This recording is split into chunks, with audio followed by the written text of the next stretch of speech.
Hero or reckless? That's the question I asked about the Phantom F1 driver in my first video, and the response was split. Some of you called him a hero, others reckless. And honestly, both labels depend on what you value most. If hero means defying authorities for the thrill, then sure, you'll see him that way.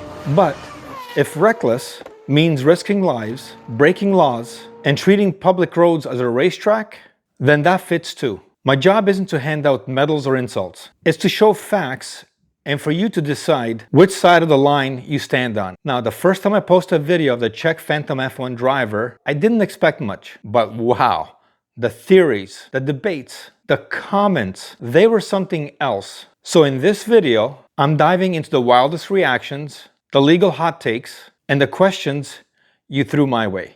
And no, I'm not Desi Freeman, the Australian fugitive who killed 2 cops.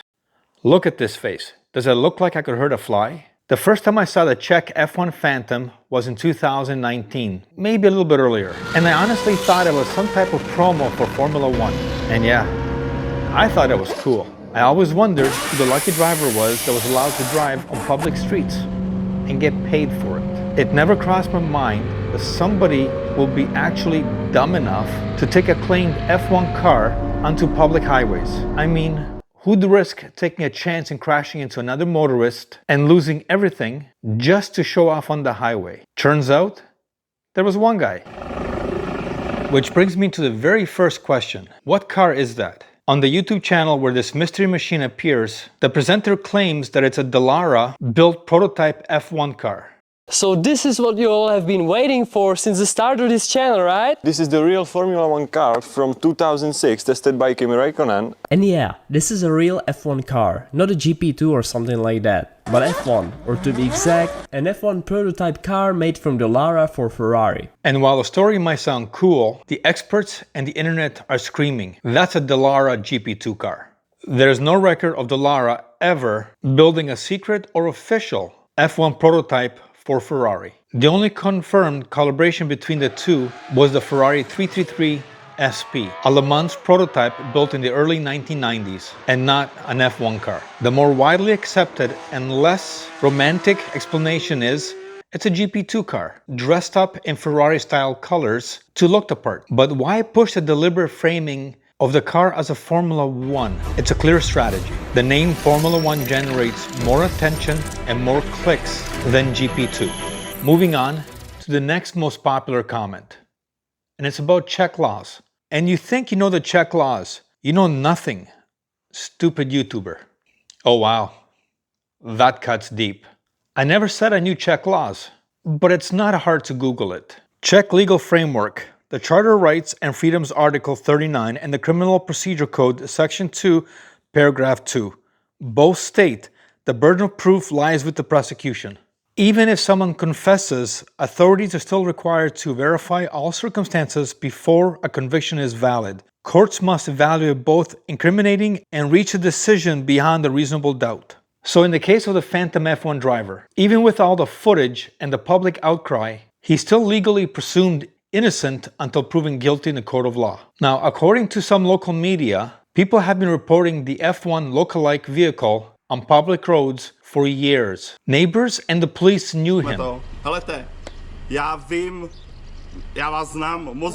Spectators filmed him, but the helmet hid his face, and without clear ID, the police couldn't press charges. Some sources even say the police have questioned him in the past, but nothing stuck. Se v běžném provozu objevila závodní formule. A týká se průjezdu vozidel formule. V pražském okruhu, po kterém se v sobotu v noci proháněla formule. Policie stále hledá řidiče, který přesně před týdnem projel ve formuli dálnici D4. Našeho podezřelého prvního případu nikdo nekontaktoval v té věci znovu. V jiném místě se zřejmě totožné vozidlo prohánělo už před 3 lety. Stát tak má v podstatě 3 možnosti. Úpravu zákona, rychlejší reakci policie nebo se s podobnými kousky smířit. A few viewers commented, driving an illegal vehicle on Czech public roads is not a criminal offense. And technically, yeah, driving an unregistered car isn't automatically criminal in Czech law. It's usually an administrative offense. But here's where it flips. If your driving is deemed to endanger public safety, it escalates to a criminal charge under section 272 of the Czech Criminal Code, obecné ohrožení, or general endangerment.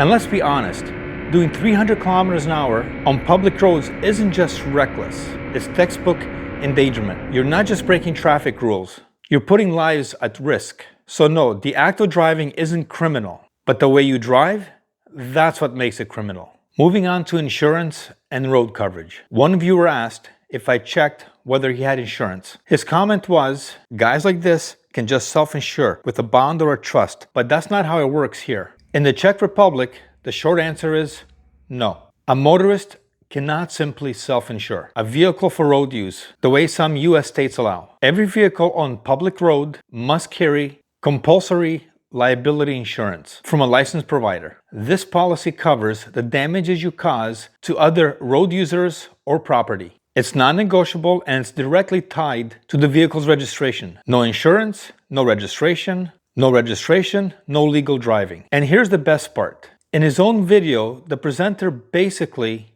gift wraps evidence for the prosecutor, showing his own father driving an uninsured car on public roadways, while admitting it's not even safe for road use. Did you say legal? Do you see these sharp corners? And do you see this car is less than an inch from the ground? Also, it's like running slicks. How that would be actually legal, I don't know. Would you expect this to just like casually driving on the roads? I mean, I don't even know if Florida would approve of something like this, so they would have to convert it some. Nah, it's just not possible. For some of you that are asking if it's legal to run on the road, it's not. You can't fix stupid. And this is by far the most common comment, and it's about trademarks. And here it goes. In the US, Ferrari wouldn't have a case. You can do whatever you want with your car. They can't stop you from putting the logo on unless you're selling it. Yeah, that sounds bold, but it's not exactly how trademark laws work. And it's definitely not how it works in the Czech Republic, where trademark enforcement is much stricter. There's a big difference between putting a sticker on your personal car and what the F1 Phantom was doing. In the US, you can put a Ferrari logo on your personal car. Heck, you could even put it on a garbage can if it's for private or non-commercial use. Simply driving a non-Ferrari car with a sticker on it for your own personal enjoyment is a low-risk activity. Legal action is rare. Once you start using a logo to promote, sell, or mislead the public by presenting your car as an authentic F1 prototype, the Dallara GP F1 prototype, you're entering trademark infringement and dilution territory. And that's a huge deal, especially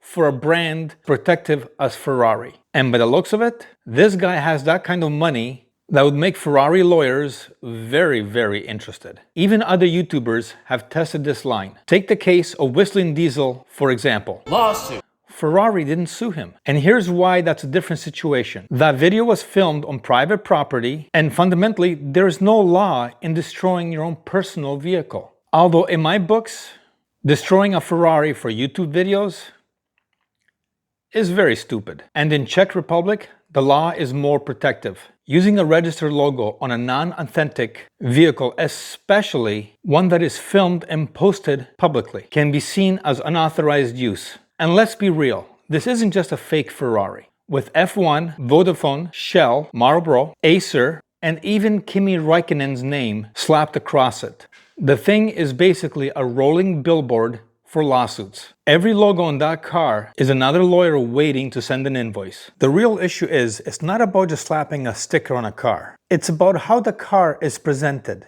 where it's shown, and what message it sends. If you drive a GP2 car painted like a Ferrari F1 machine driving through public streets, film it, and then post it online, you're not just customizing a car, you're creating brand confusion. And that's exactly what trademark law is designed to prevent. Finally, the most disturbing comment from some viewers. Nobody was hurt, the driver shouldn't be charged. It's a cash grab from the crooked government. Really? True, nobody got hurt this time, but it doesn't make it harmless. A GP2 car is designed to protect the driver at a high-speed crash, and not the people around it. The danger is real, even if the driver got lucky. That's why the law doesn't wait until someone gets seriously injured. It steps in to prevent it. In the Czech Republic, as in most nations, there's no free pass just because you got lucky. These charges are not about the thrill. They're about protecting everyone else who never signed up to be part of his stunt. So, to recap, this isn't just some guy in a fast car. It's an unregistered GP2 machine, tearing through public roads, plastered with enough corporate logos to make the Monaco grid blush. The Phantom F1 driver might have thought he was untouchable behind the helmet. But the law doesn't care about mystery. It cares about evidence. And the internet? Well, it never forgets. And let's be honest, sometimes you just can't fix stupid. His family is a perfect example. They admit the car was unsafe for road use. Yet, even after the arrest, they keep posting videos. As if basic common sense couldn't touch them. Spoiler alert, it can. And it will. Now, I'm not here to predict the outcome. That's for the courts to decide. And on that note, that's the end of this video. Thanks for sticking around to the end. Remember, always hug your pets, because unlike your mistress, they don't care if you own a Ferrari.